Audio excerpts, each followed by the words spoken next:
Scott Ramsey pudo encontrar la localización exacta donde se encontraban estos radares gracias a Andy Kissner, un funcionario honesto del estado de Nuevo México, quien participó ofreciendo esta información esencial para demostrar lo que había sucedido. Aquí le presento esta extraordinaria entrevista con Andy Kissner.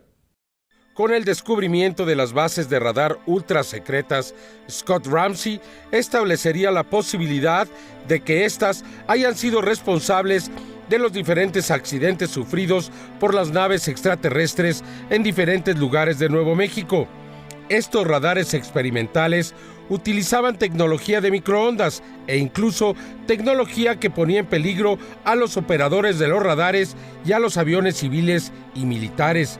Sin embargo, el descubrimiento de estas bases, de acuerdo a las palabras del mismo Scott Ramsey, no lo hubiese logrado sin la ayuda de Andy Kissner, un funcionario público del estado de Nuevo México, un hombre honesto que se interesó en el testimonio de los vecinos de los lugares donde se afirma que descendieron estas naves. We found the 3 radar stations, one at Moriarty, one at Continental Divide, and one at Alvado Lake, that up until the point in time when we did the research, they were pretty much unacknowledged as having existed in the period from 1949, 1948 through the early 1960s. And there were other radar stations as well in the area. There were north of Highway 66, State Highway 66 in Arizona,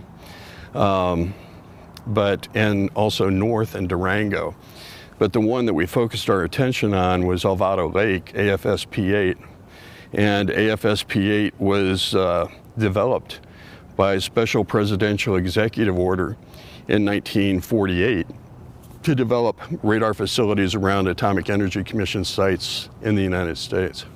Las investigaciones realizadas por Andy Kissner con documentos oficiales demostrarían el alto nivel de seguridad y secreto de la tecnología que fue empleada en las bases de radar experimentales, bases de radar que protegían las instalaciones de la base nuclear de Los Álamos, el único lugar donde se fabricaban bombas atómicas al final de la década de los 40. I think what the crashes would be related to is the research and development activity of the U.S. Air Force and the U.S. Army and the U.S. Navy. What you are looking at is a complex that's unique in New Mexico. It was in 1948, 1947, 1945, and it's unique today. And if you're looking for state-of-the-art weapons systems, that is one of the places in the United States where that testing and that research and development activity occur. So I am a firm believer that flying saucers exist, flying discs exist. But the reason that you have such a high incidence in New Mexico might be that we have more detection capability in that area and than in most places in the United States. We have surveying equipment, we have detecting equipment that is state-of-the-art and was in 1947 to detect air intrusion. And so that would lead you to think that if there was something airborne, that a good place to look for evidence of it would be New Mexico. Le preguntamos entonces a Andy Kissner, un hombre evidentemente honesto, quien habla en favor y en nombre de los ciudadanos de su estado y de su país, por qué había accedido a darnos esta entrevista. I wasn't content to let the authorities that be lie to the American people.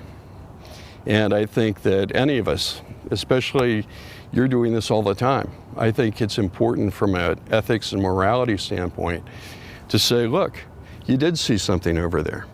It actually happened. If you can't explain it, I understand that.